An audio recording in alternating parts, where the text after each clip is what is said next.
what could you do to improve yourself? Well, let's step one step backwards. The first question might be, why should you even bother improving yourself? And I think the answer to that is something like, so you don't suffer any more stupidly than you have to. And maybe so others don't have to either. It's something like that. You know, like there's a real injunction at the bottom of it. It's not some casual self-help doctrine. It's that if you don't organize yourself properly, you'll pay for it, and in a big way, and so will the people around you. Now, and you could say, well, I don't care about that, but that's actually not true. You actually do care about that, because if you're in pain, you will care about it. And so you do care about it, even if it's just that negative way, you know. It's very rare that you can find someone who's in excruciating pain who would ever say, well, it would be no better if I was out of this. It's sort of pain is one of those things that brings the idea that it would be better if it didn't exist along with it. It's incontrovertible. So you get your act together so that there isn't any more stupid pain around you than necessary. Well, so then the question might be, well, how would you go about getting your act together? And the answer to that, and this is a phenomenological idea too, it's something like, look around for something that bothers you and see if you can fix it. So now you think, well, let's say you go into you can do this in a room. It's quite fun to do it just when you're sitting in a room, like a room, maybe your bedroom. You can sit there and just sort of meditate on it and think, okay, if I wanted to spend 10 minutes making this room better, what would I have to do? And you have to ask yourself that, right? It's not a command, it's like a genuine question.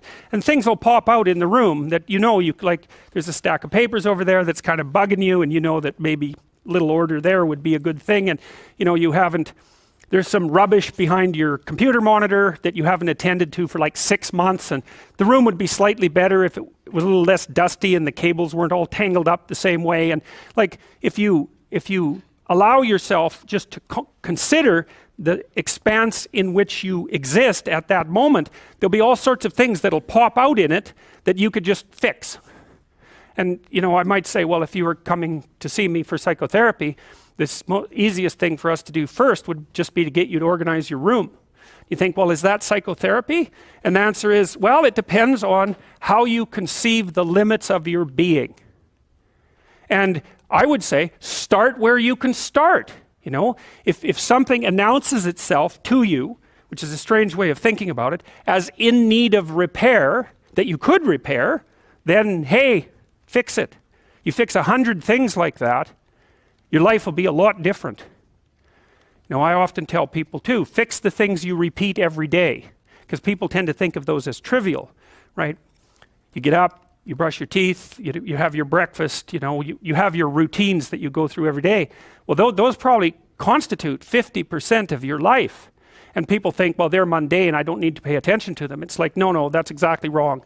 The things you do every day, those are the most important things you do. Hands down. All you have to do is do the arithmetic. You figure it out right away. So 100 adjustments to your broader domain of being, and there's a lot less rubbish around, and a lot fewer traps for you to step into. And so that's in keeping with Jung's idea about erasing once you've got your mind and your emotions together, and once you're acting that out, then you can extend what you're willing to consider yourself and start fixing up the things that are part of your broader extent. Now, sometimes you don't know how to do that. So you might say, imagine you're walking down Bloor Street and there's this guy who's like alcoholic and schizophrenic and has been on the streets for 10 years. He sort of stumbles towards you and, incoherently mutters something. That's a problem. And it would be good if you could fix it, but you haven't got a clue about how to fix that. You just walk around that and go find something that you could fix, because if you muck about in that, not only is it unlikely that you'll help that person, it's very likely that you'll get hurt yourself.